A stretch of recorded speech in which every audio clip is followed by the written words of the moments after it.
Welcome back to my channel. Ketemu lagi sama gue di sini. Agak sedikit beda di video kali ini. Kalau biasanya gue ngasih tutorial, tips dan trik melalui video, kemudian juga ada background music dan juga keterangan melalui stiker. Nah, untuk di video kali ini gue coba untuk ngomong langsung nih, supaya chemistry-nya lebih dapet antara kalian yang nonton sama gue yang menyampaikan tips dan trik tersebut. Tapi di video kali ini, video Sunda pisan. Tapi di video kali ini, gue nggak bakalan ngasih tips dan gue nggak bakalan ngasih trik. Yang ada gue bakalan ngasih share. Gue bakalan sharing pengalaman selama gue diet.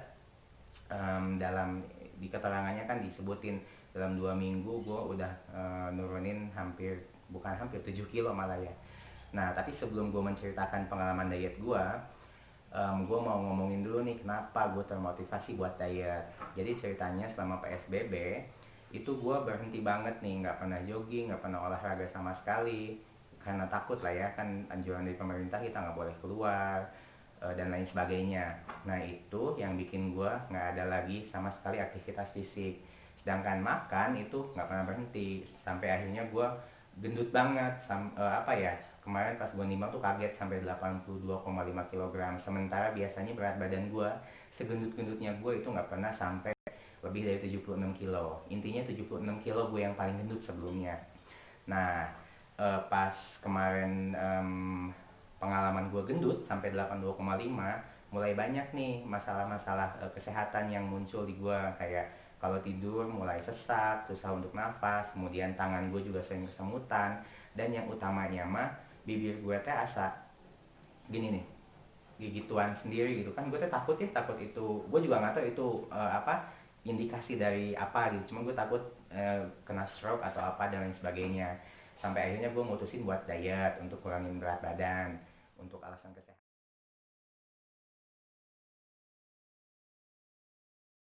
Nah, dari metode diet yang banyak itu, banyak banget nih metode diet. Ada yang nggak boleh makan nasi, misalnya ngurangin karbo.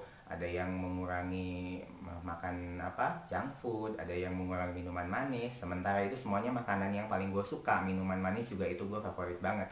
Apalagi gue sekarang jualan es kepal Milo kan, yang mana di rumah juga selalu tersedia itu minuman yang enak banget. Nah, akhirnya gue memutuskan untuk ngambil metode diet intermittent fasting, atau kalau di Indonesia itu lebih terkenal dengan istilah OCD, Obsessive Corbusier Diet, yang dipopulerkan oleh mentalis terkenal kita, Deddy Corbusier. Nah, gue jamin sih, maksudnya gue nggak perlu sih nyeritain apa itu OCD. Gue jamin kalian udah pasti lebih sering banget dengar apa itu OCD. Cuma secara singkatnya, gue jelasin kalau OCD itu metode diet yang memperbolehkan kita makan dan minum apapun tanpa harus ada pantangan gitu. Kita nggak boleh makan ini, kita nggak boleh makan itu. Nah, itu yang bikin gue senang sama metode diet tersebut. Tapi di jendela makan atau di jam makan yang udah diatur sesuai jendela makan tersebut. Ada yang jendela makan 8 jam, 6 jam, 4 jam, dan yang 24 jam.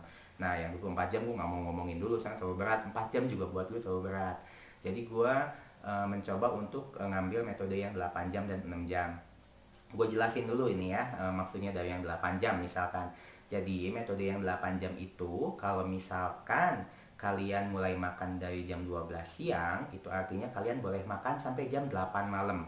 Boleh makan apapun, boleh minum apapun, selama tidak rakus.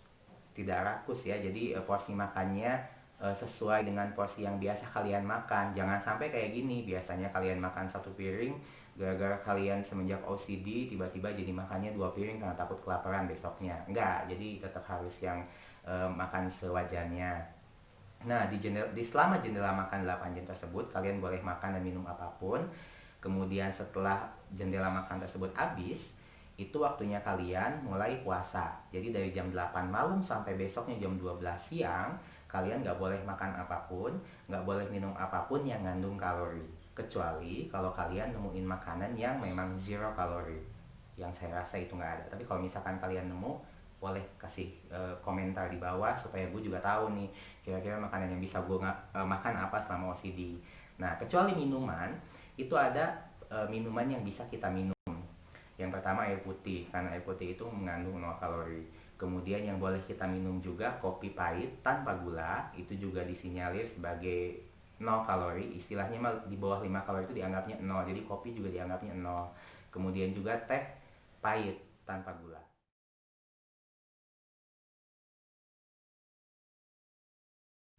Nah guys, tanpa berlama-lama lagi, gue mau langsung sharing nih pengalaman pertama gue diet OCD. Nah, tapi sebelum gue ngomongin pengalaman gue mau nunjukin dulu nih foto sebelum gue diet OCD. Itu 82,5 kilogram. Bisa lihat kan perutnya itu gendut banget. Gue nggak pernah punya perut segendut itu, ampun dah. Itu yang bikin gue memutuskan untuk diet. Nah, di malam itu pas gue ngambil foto juga di malam itu juga dimana gue mengumpulkan niat nih untuk mulai diet OCD. Gue berhenti makan di malam itu jam 10 malam. Kenapa gue berhenti makan di jam 10 malam? Dengan hitungan supaya gue bisa makan keesokan harinya jam 2 siang. Itu artinya gue ngambil jam makan yang 8 jam, ya kan, di hari pertama. Nah, keesokan harinya pagi-pagi nih, gue nggak sarapan sama sekali. Padahal biasanya gue tuh sarapannya banyak banget. Kadang nasi goreng, kadang gorengan, itu bala-bala bikinan di rumah. So tempting, tapi di hari itu gue mencoba untuk gue nggak usah makan gitu, saking gue pengen banget OCD.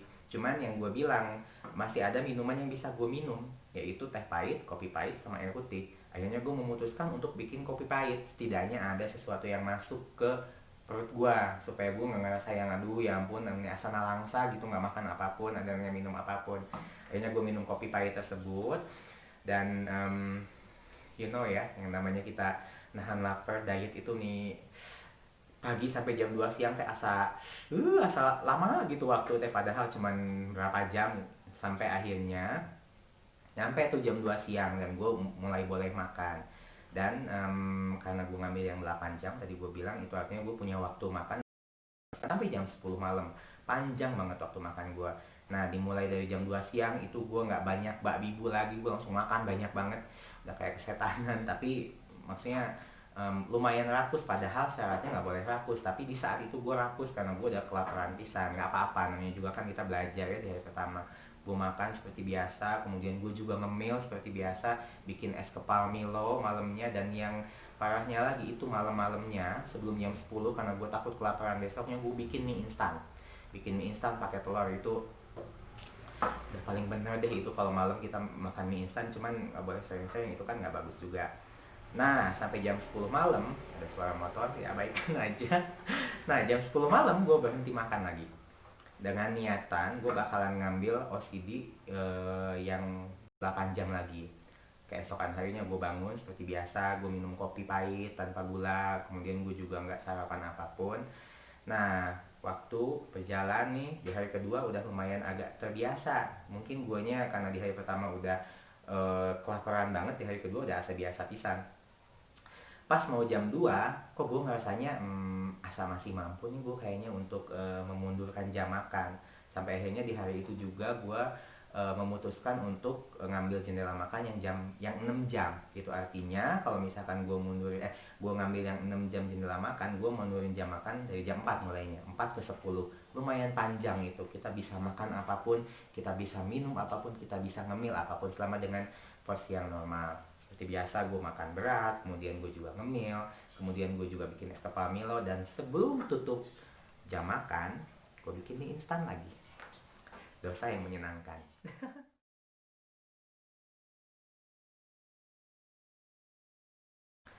Nah, singkat cerita sampai fast forward nih ya, hari ketiga, 4, 5, 6, dan hari ketujuh, itu artinya di hari yang tepat seminggu, gue konsisten ngambil di yang jam makan 6 jam. Nah, gue sengaja nggak ngambil nggak menimbang badan setiap hari, supaya maksudnya biar gue pengen tahu nih, biar surprise intinya mah, apakah ada penurunan berat badan atau tidak selama gue menjalankan OCD dalam 1 minggu tersebut. Sampai akhirnya tepat di 1 minggu pertama, pagi-pagi bangun tidur gue menimbang berat badan. Lumayan surprise, pakai banget, bahkan orang rumah juga sampai heboh gitu pas ngeliatin timbangan gue yang awalnya 82,5 kg itu turun ke 77 kg. Can you believe that? Gue ngilangin 5,5 kilogram hanya dalam 1 minggu dengan OCD. Padahal gue makan sepuasnya. Gue makan dengan porsi yang seperti biasanya gue makan, tapi bisa turun 5,5 kilogram. Aneh nggak? Aneh tapi ajaib dan menyenangkan. Buat gue sih itu menyenangkan banget.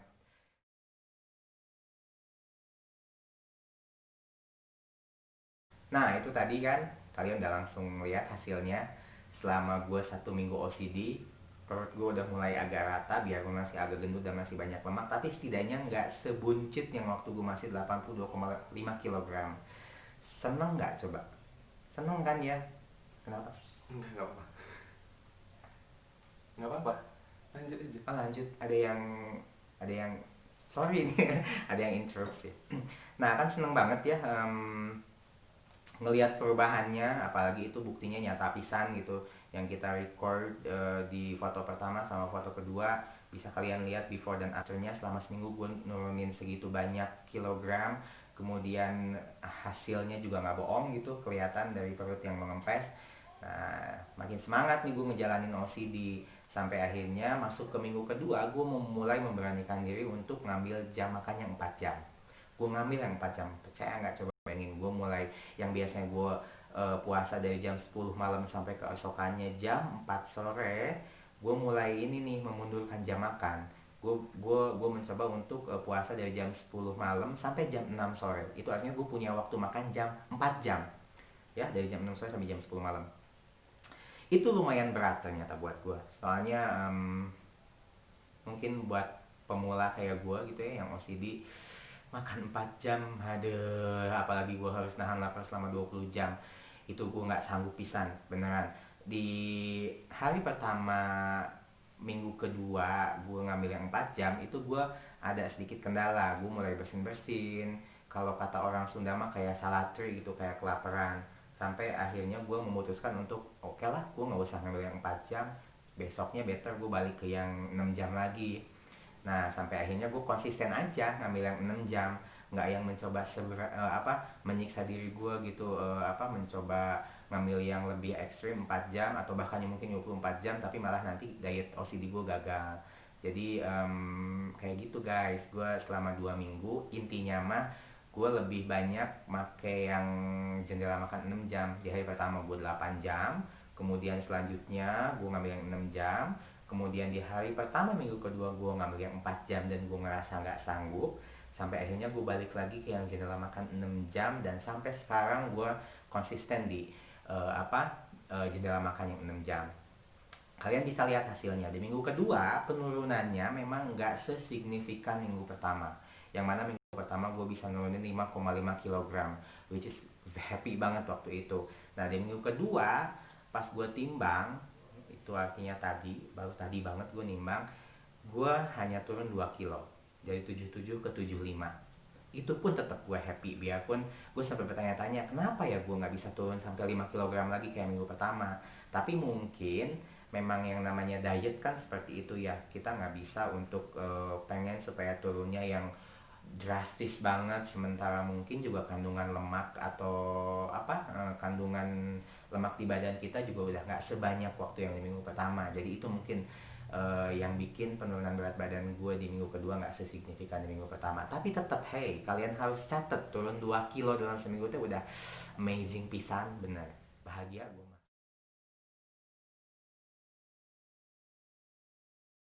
Kalian kan barusan udah lihat tuh foto before dan after. Jadi yang pas waktu gue masih 82,5 kilogram, kemudian setelah 1 minggu 77 kilogram, dan disandingkan lagi dengan foto yang udah 75 kilogram, which is tadi pagi.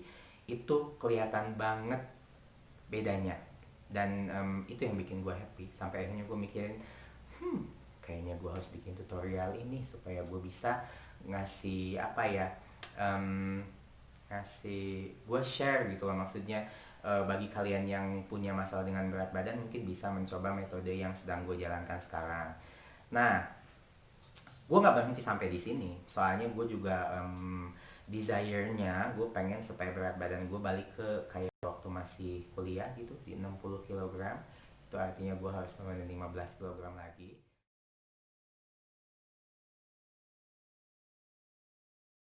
Nah itu dia cerita pengalaman gue selama diet OCD 2 minggu ke belakang. Sekarang gue bakalan ngasih tips buat kalian yang mau menjalankan diet OCD atau diet apapun. Tapi untuk yang sekarang diet OCD nih, soalnya ini diet yang sedang gue jalankan. Tips yang pertama, kenapa gue langsung nyebutin ya? Tips yang pertama itu niat. Kalian harus benar-benar niat dalam hati kalian bahwa kalian emang benar-benar mau menjalankan diet tersebut. Soalnya kalau tanpa niat, gue pernah nih ngejalanin diet apapun itu tanpa niat yang beneran bulat 100%, itu tuh serasa yang berat banget gitu. Bahkan pas sebelum waktunya makan teh asa sakit kepala atau salatri misalnya, karena karena niatnya nggak bulat pisan. Jadi bulatkan tekad dan niat kalian, itu tips yang paling pertama. Yang kedua, konsisten. Jangan sampai kalian pas di tengah-tengah diet karena ngerasa wah gue udah lumayan turun 5 kilogram nih, wah gue udah turun 7 kilogram, sampai akhirnya gue mikirnya gue mau cheating day. Cheating day sounds good, tapi jangan. No. Big no. Soalnya buat gue cheating day itu sama dengan kalian merusak program diet yang sedang kalian jalankan. Oke? Yang ketiga, kalian harus sabar. Harus sabar, soalnya kalau misalkan kalian nggak sabar, itu pasti kalian bakalan ngerasa ujungnya mah bosen gitu loh. Aduh ini gimana ya kok diet asa berat pisan gitu, orang lain makan enak kayak kita menihente gitu, asa nempokeun ini aja pengen makan. No, kalian harus sabar. Yang keempat, jangan sering-sering lihat timbangan. Kenapa? Karena timbangan itu bisa jadi sahabat dan bisa jadi musuh kalian. Bisa jadi sahabat kalau misalkan kalian pas timbang, turun bahagia, oh, you're my best friend, I love you. Timbangan jadi sahabat. Tapi kalau misalkan ternyata pas kalian udah diet susah-susah tapi timbangan enggak turun juga, gue jamin kalian pasti musuhan itu sama timbangan, benci itu sama timbangan. Tapi esensinya diet itu kan bukan hanya berpatokan ke penurunan berat badan ya, tapi kalian juga harus ngecek minta pinggang, atau yang paling gampang mah celana aja sama baju. Celana yang biasanya di kalian gak muat terus tiba-tiba jadi muat, itu berarti kalian udah berhasil dietnya. Dan yang terakhir, kalian harus ngasih tahu orang sekitar, orang rumah, atau kalau misalkan kalian lagi kuliah, orang-orang di kampus nih atau di kantor, kasih tahu ke mereka kalau kalian sedang menjalankan diet. Terus kasih tahu juga ke mereka diet apa yang kalian jalankan misalnya, dan kasih tahu juga kalau misalkan emang kalian lagi OCD, kasih tahu nih ke mereka, jelasin kalau kalian itu hanya bisa makan di jendela jam makan tertentu. Jadi mereka bakalan stop untuk ngajakin kalian makan di jam makan yang tidak seharusnya. Itu tips dari gue. Nah, sekian untuk video dari gue. Maksudnya pengalaman gue selama OCD 2 minggu ke belakang, yang alhamdulillah bisa nurunin sampai 7,5 kg. Itu gue happy pisan beneran. Tapi perjalanan diet gue OCD terutama nggak berakhir sampai di sini. Gue masih bakalan terus melanjutin OCD mungkin sampai di minggu ketiga, minggu keempat, minggu kelima, minggu keenam, sampai nanti akhirnya gue mencapai berat badan yang gue inginkan, 60 kg. Itu artinya kalian masih harus bakalan stay di channelnya gue untuk memantau kira-kira apakah gue bisa atau tidak menurunkan berat badan sesuai target yang gue inginkan. So stay tuned in my channel. But guys, please before kalian leave dari channel gue, seperti biasa jangan lupa untuk subscribe, kemudian jangan lupa untuk komen, kemudian share dan juga likes video gue. Terutama buat kalian yang tadi di awal gue bilangin kalau misalkan kalian nemuin makanan yang 0 kalori, please let me know on the comment below. Itu artinya gue bisa makan, tapi kan nggak mungkin ya. I'll see you later.